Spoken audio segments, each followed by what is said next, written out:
बिस्मिल्लाहिर्रहमानिर्रहीम। अस्सलाम वालेकुम प्यारे व्यूवर्स, क्या हाल चाल है। आपकी दुआओं से मैं खैर खैरियत से हूँ और उम्मीद करती हूँ कि आप सब भी खैर खैरियत से हों। तो प्यारे व्यूवर्स, ये देखें, जैसा कि आपको नज़र आ रहा होगा कि आज मैं क्या बना रही हूँ। आज मैं बना रही हूँ अलसी की पिन्नी गुड़ के साथ, जो कि मैं आपको बिल्कुल अपने स्टाइल में बताऊँगी, देसी स्टाइल में, जिस तरह से हमारे घर में हमारी अम्मियाँ बनाती आ रही हैं, बिल्कुल सेम उसी स्टाइल में बनाऊंगी। मुझे नहीं पता बाकी लोग कैसे बनाते हैं, क्या करते हैं, लेकिन मैं आपको वही रेसिपी दूंगी जो कि मैं अपने घर में बनाती हूँ।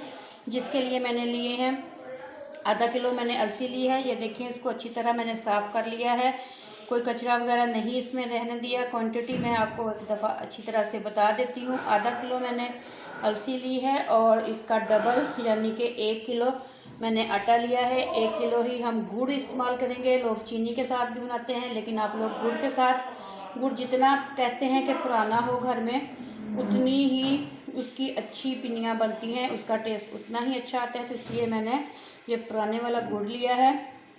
ये भी तकरीबन 1 किलो है, आटा भी 1 किलो है और अलसी जो हमारी है ये आधा किलो है।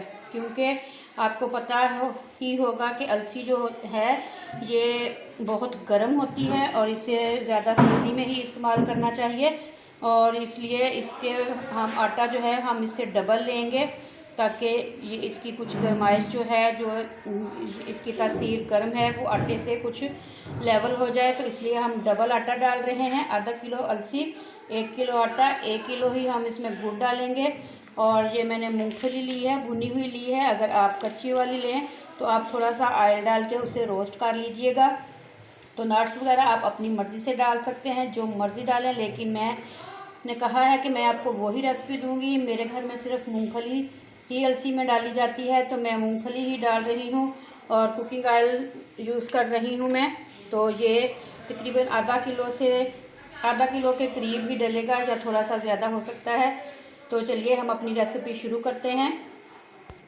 तो व्यूवर्स, सबसे पहले हमने जो काम करना है वो है अलसी को लेके हमने इसको रोस्ट करना है, भून लेना है।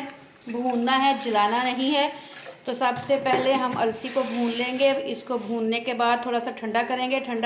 बिल्कुल ठंडा नहीं करना, हल्का सा गर्म ही हमने इसको ग्राइंड करना है। फिर हम इसे ग्राइंडर में डाल के अच्छी तरह से इसका पाउडर बना लेंगे। जिस तरह से हमारा ये आटा है, बिल्कुल इसी तरह से हमारा ये आटा तैयार हो जाएगा।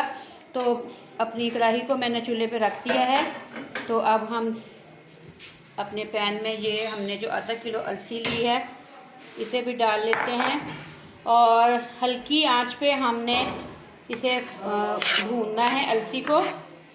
अगर हम फ्लेम को बहुत ज़्यादा हाई रखेंगे, बहुत ज़्यादा आंच हमारी तेज़ होगी, तो ये जो बीज हैं अलसी के ये हमारे जल जाएंगे, और इसके फिर कड़वाहट जो होगी हमारे पिन्नियों में, वो कड़वाहट हो जाएगी और हमारी पिन्नियाँ जो हैं वो शायद खाने के काबिल ना रहें।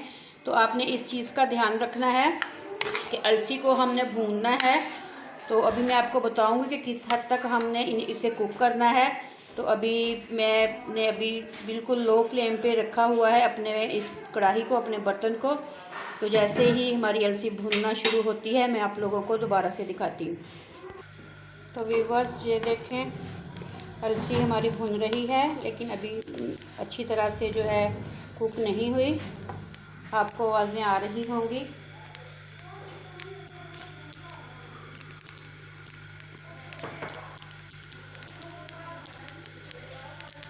तो अभी हम इसे 2 से 3 मिनट तक के लिए और अच्छी तरह फ्राई करते हैं।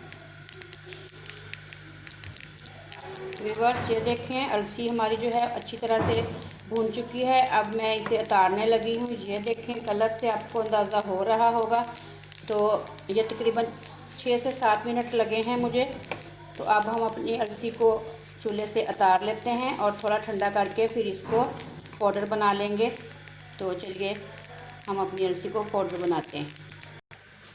तो व्यूअर्स देखें, अलसी हमारी जो है अच्छी तरह से हमने उसे भून लिया है, और अब हमने उसे शीशे के बर्तन या प्लास्टिक के बाउल में नहीं निकाला। मैंने उसे स्टील के अपने इस परात में डाला है, क्योंकि ये बहुत ज़्यादा गर्म है, और शीशे के बर्तन में डालते तो वो भी टूटने का ख़तरा होता है। और प्लास्टिक में तो गर्म चीज़ को वैसे ही कहते हैं कि नहीं डालना चाहिए, केमिकल शामिल हो जाते हैं। तो अभी हम थोड़ा सा वेट करते हैं। तो जब तक हमारी अलसी ठंडी होती है, थोड़ी सी इसे नीम गर्म हालत में हमने ग्राइंडर में डाल के ग्राइंड करना है। अगर हम इसे इसी तरह फुल गर्म इसे डाल लेंगे तो वो आपको पता है प्लास्टिक के होते हैं, तो वो ख़राब हो जाते हैं, जल जाते हैं, पिघल जाता है प्लास्टिक, इतनी गर्म ये चीज़ हम डालेंगे तो इसलिए हम अभी थोड़ा सा सब्र कर लेते हैं, अपने इन बीज को हम ठंडा होने देते हैं।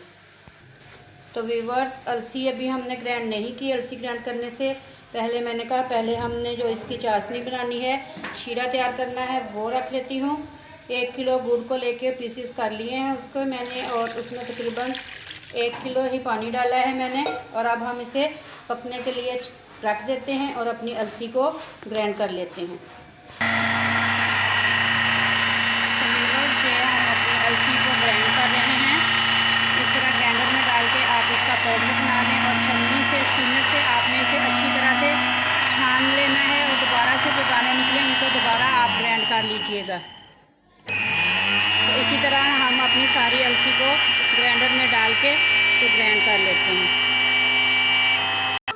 तो व्यूअर्स, ये देखें अलसी का आटा हमने तैयार कर लिया है। ग्राइंडर में मैंने आपको दिखाया था, ज़्यादा इसलिए नहीं दिखाया कि ग्राइंडर में मैंने बाहर टेबल पे रखा था तो वहाँ लाइट का इतना इंतज़ाम नहीं था, तो लेकिन मैंने आपको दिखा दिया कि ग्राइंडर में डाल के अच्छी तरह से हमने थोड़ा थोड़ा करना है, क्योंकि ये देखिए मैं लगा रही हूँ हाथ, तो मेरे हाथों को ऑयल लग रहा है, तो इसमें ऑयल होता है, इसलिए थोड़ा थोड़ा डाल के ग्राइंड करेंगे तो सही तरह से हो जाएगा।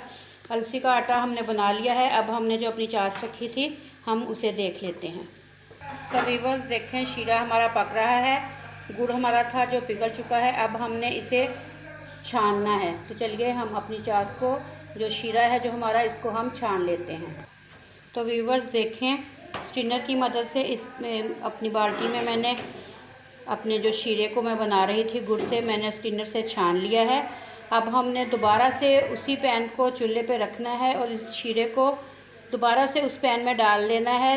ये निकाला इसलिए हमने है कि इसमें अगर कोई कचरा वगैरह गुड़ में हो तो वो निकल जाएगा। तो अब हमने इसको जब पकने के लिए दोबारा से डालना है, तो हम जो अपना ऑयल, घी, देसी घी जो भी आपने डालना है, तो अब हमने इस शीरे में उसे डाल के पकने के लिए मीडियम सी आंच पे हमने इसको अब रख देना है। जब तक हमारी ये शीरा हमारा तैयार होगा। एक तार का शीरा हमने तैयार करना है। जब तक हमारा ये एक तार का शीरा तैयार होगा तो दूसरी साइड पे हम अपना जो हमने ये आटा लिया था हमने इसको भी फ्राई करना है। थोड़ा सा ऑयल डाल के हम अपने आटे को फ्राई करते हैं और दूसरी साइड पे हम अपना शीरा तैयार होने के लिए दोबारा से रख देते हैं। तो व्यूअर्स, ये हमने अपने शीरे को दोबारा से साफ़ करके छान के स्ट्रेनर से पैन में डाल दिया है। अब आधा किलो हमने ऑयल जो डालना था उसमें से 1 कप मैंने अपने शीरे में डाल दिया है और 1 कप डाल के मैं आटे को भून लूँगी। तो आधा किलो ऑयल हमने डालना था, जिसमें से आधा हमने शीरे में डाल दिया है और आधा हम आटे में डाल के आटे को भून लेते हैं और शीरे को हम हल्की आंच पे पकने के लिए रख देते हैं। आटे को भी हमने हल्की, बिल्कुल लो आंच पे भूनना है ताकि वो जल ना जाए। तो चलिए अब हम अपने आटे को भी भून लेते हैं। तो व्यूअर्स, अब मैंने चूल्हे पे एक साइड पे अपना शीरा बन रहा है, दूसरी साइड पे मैंने पैन रख दिया है।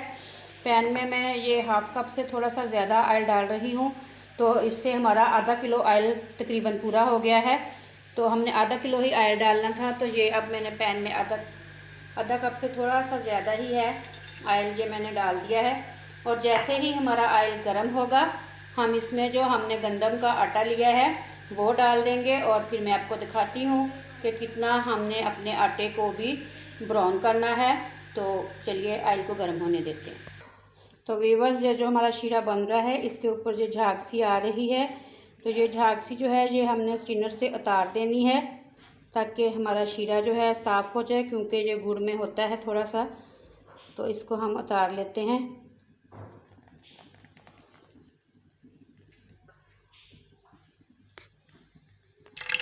तो व्यूअर्स, ये देखें ऑयल की आवाज़ आपको आ रही है, ऑयल हमारा गर्म हो चुका है। तो अब हम ऑयल में जो हमने गंदम का आटा लिया है, बिस्मिल्लाहिर्रहमानिर्रहीम, हम ये अपना आटा शामिल कर लेते हैं और आटे को हम अच्छी तरह से भूनना शुरू कर देते हैं। गोल्डन ब्राउन सा करना है हमने आटे को, ताकि हमारा आटे का जो कच्चापन है वो ख़त्म हो जाएगा। और आटा जो है वो ऑयल छोड़ देगा। तो ये हमारा आटा भुनने की जो है निशानी होगी कि हमारा आटा जो है, हमने जो ऑयल इसमें डाला है हल्का सा वो ऑयल छोड़ना शुरू हो जाएगा। तो चलिए हम अपने आटे को हल्की आंच पे, मीडियम सी आंच पे भूनेंगे, तेज़ नहीं करेंगे क्योंकि हमारा आटा दरमियान में से जलेगा। अगर आटा जल गया तो उसकी जली हुई स्मेल आएगी जो अच्छी नहीं लगेगी खाने में। तो चलिए हम अपने आटे को भून लेते हैं और फिर मैं वक्तन बीच बीच में आपको दिखाती रहती हूँ। व्यूअर्स, हमने अपने आटे को भूनना शुरू कर दिया है। अभी तो इसको तकरीबन 10 मिनट लगेंगे हल्की आंच पे आटे को भूनते हुए। और शीरा भी हमारा तैयार हो रहा है। जैसे ही हमारा आटा भुनेगा साथ ही हमारा शीरा तैयार हो जाएगा और फिर हम अपनी सारी चीज़ों को अपने शीरे के साथ अच्छी तरह से मिक्स कर लेंगे। तो व्यूअर्स, ये जो अलसी होती है ये सेहत के लिए बहुत ही मुफीद होती है, हर बंदे को खानी चाहिए। बड़े बूढ़ों के लिए तो बहुत ही अच्छी है, जिनको जोड़ों में पेन वगैरह होता है तो उनके लिए ये अलसी बहुत अच्छी है। और वैसे भी सर्दी को जो सर्दियों में इसको इस्तेमाल ज़्यादा सर्दी में करना चाहिए, सर्दी को कम करता है। और सर्दी की शिद्दत जो जिन लोगों को ज़्यादा महसूस होती है उनको खानी चाहिए अलसी, क्योंकि ये जिस्म को गर्माइश हेल्दी तो करती ही है लेकिन साथ साथ जिस्म को गर्माइश भी पहुंचाती है। तो अलसी के बहुत से फ़ायदे हैं। अलसी बहुत सी बीमारियों में, वेट कम करने में भी इसका पाउडर इस्तेमाल होता है। तो सर्दियों में एक दफ़ा तो इसे खाना चाहिए, अपने घरों में बना के। हमारे घरों में तो बनती है, एक दफ़ा तो बनती है ज़रूर। तो अब सर्दी माशाल्लाह अरूज पे है तो इसलिए मैं भी बना रही हूँ। बच्चे तो नहीं खाते लेकिन मैं और मेरे हस्बैंड तो खा लेते हैं। तो बच्चे जो हैं ऐसी चीज़ों को पसंद नहीं करते क्योंकि ये हमारे ज़माने की चीज़ें हैं। बच्चे तो बर्गर शवारमे खाने वाले हैं, तो हम लोग देसी हैं, हमें देसी खाने ही पसंद हैं। तो बनाइएगा, ट्राई कीजिएगा ज़रूर और बताइएगा कि आपको आज की हमारी रेसिपी जो है अलसी की पिन्नियाँ कैसी लगी हैं। तो मैं अपने आटे को भूनती हूँ, बाकी बातें आपसे बाद में करती हूँ। व्यूअर्स, ये देखें अभी हमारा आटा थोड़ा सा ब्राउन होना शुरू हुआ है, लेकिन अभी हमने इसे और कुक करना है। इसका अच्छी तरह से हमने इसका कच्चापन दूर करना है। तो अभी आटे की ब्राउन होने की, जो पकने की, भुनने की खुशबू होती है वो नहीं शुरू हुई और ना ही ऑयल जो है वो छोड़ना शुरू किया है आटे ने। तो इसलिए अभी हम आटे को और अपना कुक करते हैं, इसको और भून लेते हैं अच्छी तरह से। आटा भूनेंगे, स्लो आंच पे है इसलिए थोड़ी देर लग रही है, लेकिन हमने आटे को भूनना स्लो आंच पे ही है, आंच को तेज़ नहीं करना वरना हमारा आटा जो है दरमियान में से जलना शुरू हो जाएगा। व्यूअर्स, माशाल्लाह से हमारा आटा बहुत अच्छे से भुन चुका है, खुशबू बहुत अच्छी आ रही है और ऑयल भी हाथों को लगना शुरू हो गया है। खुद ही ये पेंदे से भी अलग हो रहा है, आपको शायद नज़र ना आ रहा हो। और हमारा आटा बहुत अच्छे से भून चुका है खुशबू की वजह से। और ये जो इसका बिल्कुल सूजी की तरह भुरभुरा सा हो गया है, तो ये निशानी है कि आटा हमारा तैयार हो गया है। शीरा भी हमारा तकरीबन तैयार हो चुका है। तो अब हम इसमें जो हमारे पास अलसी का पाउडर है हम वो शामिल कर देते हैं। आटे के अंदर ही हमने अपनी अलसी का पाउडर शामिल कर लिया है और अब हम इसको अच्छी तरह से मिक्स कर लेते हैं। तो व्यूअर्स, ये मैंने अपने अलसी का आटा और जो गंदम का आटा हमने भूना था उनको अच्छी तरह मिक्स कर लिया है, चूल्हे से उतार लिया है और शीरा भी हमारा तैयार हो चुका है, जो मैं आपको दिखाती हूँ। ये देखें, शीरा भी हमारा ये तैयार हो गया है, जो हमने गुड़ का और ऑयल इसमें 1 कप डाल के तैयार किया है। अब हमने थोड़ा थोड़ा सा शीरा डालते जाना है और साथ साथ मिक्स करते जाना है। तो एकदम से शीरा नहीं डालना, थोड़ा थोड़ा शीरा डालते जाएंगे, मिक्स करते जाएंगे। तो मैं आपको दिखा तो नहीं सकती क्योंकि मैं खुद ही बना रही हूँ। तो चलें कोशिश करते हैं आपको दिखाने की। बिस्मिल्लाहिर्रहमानिर्रहीम। अब हम इसको मिक्स करते जा रहे हैं अपने शीरे को। तो इसी तरह से हमने सारे अपने शीरे को अपने इस आटे में मिक्स कर लेना है। तो ये कुछ हमने मिक्स कर लिया है। अब साथ ही हम अपनी जो पीनट है जो मैंने साफ करके रखी थी, इसको, ये फ्राई की हुई है, भुनी हुई है, तो इसलिए हमने इसे दोबारा से कुक नहीं किया कि ये जल ना जाए। तो अब हम इसको अच्छी तरह से मिक्स कर लेते हैं। तो व्यूअर्स देखें, माशाल्लाह से अल्हम्दुलिल्लाह हमारी अलसी की पिन्नियाँ तैयार हो चुकी हैं और देखने में ही देखिए माशाल्लाह कितनी मज़ेदार लग रही है। खाने में इंशाल्लाह उससे भी ज़्यादा मज़ेदार होंगी जितना आपको नज़र आ रहा है। तो अब हम इसके लड्डू बना लेते हैं या पिन्नियाँ कह लें, पिन्नियाँ तैयार कर लेते हैं। व्यूअर्स ये देखें, इस तरह से अब हमने थोड़ा थोड़ा लेना है और इसकी इस तरह से पिन्नियाँ तैयार कर लेनी है। आप इसकी शेप भी बड़ी भी कर सकते हैं, छोटी भी कर सकते हैं। इसको लंबे लंबे से इस तरह रोल की शक्ल में भी बना सकते हैं, और अगर आप पीसीस काटना चाहें तो आप इसको किसी परात में डाल के अच्छी तरह से ऊपर से लेवल कर दें और थोड़ा खुश्क हो जाए तो पीसीस बना लें। तो हम तो व्यूअर्स अल्हम्दुलिल्लाह हमारी अलसी की पिन्नियाँ, अलसी के लड्डू तैयार हो चुके हैं। और जो माशाल्लाह मैंने अभी चेक किया है बहुत ही मज़ेदार बने हैं। आप लोग भी बनाइएगा, ट्राई कीजिएगा और कमेंट्स करके आपने ज़रूर बताना है कि हमारी आज की रेसिपी अलसी की पिन्नियाँ, हमारे देसी खाने जो हैं आज आपको मैंने बना के दिखाई हैं, आपको कैसी लगी हैं। ट्राई कीजिएगा और कमेंट्स करके ज़रूर बताइएगा। और सर्दियों में एक दफ़ा आप लोग ज़रूर खाया करें। अलसी की पिन्नियाँ सेहत के लिए बहुत अच्छी होती हैं, जिस्म को हरारत पहुंचाती हैं, जिस्म को तवानाई पहुंचाती है। जो हमारे बड़े बुज़ुर्ग हैं जिनको जोड़ों में तकलीफ़ वगैरह होती है, दर्द होती है, जगह जगह पेन होते हैं, उनके लिए तो ये बहुत ही फ़ायदेमंद हैं, बहुत ही मुफीद हैं। आप लोग बना के उनको भी दें, ख़ुद भी खाएं और कोशिश करें कि बच्चे भी खा लें। हमारे तो नहीं खाते, शायद आप बहुत से ऐसे बच्चे हैं जो माशाल्लाह से खा भी लेते हैं। तो हमारी रेसिपी तैयार हो गई है अल्हम्दुलिल्लाह, और मैंने आप सब से शेयर भी की है। जिस तरह मैं अपने घर में अलसी की पिन्नियाँ तैयार करती हूँ तो मैंने बिल्कुल वही रेसिपी आपको दी है। बहुत से लोग बहुत कुछ गूंद डालते हैं ये वो, लेकिन मैंने कभी कुछ नहीं डाला। मैं ऐसे सिंपल ही बनाती हूँ जो बहुत मज़ेदार बनती हैं। आप लोग भी बनाइएगा, ट्राई कीजिएगा, कमेंट्स करके बताइएगा। और जाते जाते सब बहन भाइयों से रिक्वेस्ट है, जिन जिन बहन भाइयों ने अभी तक मेरे चैनल लाइफस्टाइल विद रुखसाना को सब्सक्राइब नहीं किया, उन सब से रिक्वेस्ट है कि प्लीज़ लाइफस्टाइल विद रुखसाना को सब्सक्राइब कीजिए, मेरी वीडियो को लाइक और शेयर कीजिए, फैमिली फ्रेंड के साथ ज़रूर शेयर कीजिएगा। और बेल के बटन को आपने ज़रूर प्रेस करना है ताकि मेरी हर आने वाली नई वीडियो आप सब बहन भाइयों तक बर वक्त पहुँच सके। तो अपनी बहन को दुआओं में याद रखिएगा और अपनी बहन को दीजिए इजाज़त। अगली वीडियो तक के लिए अल्लाह हाफिज़।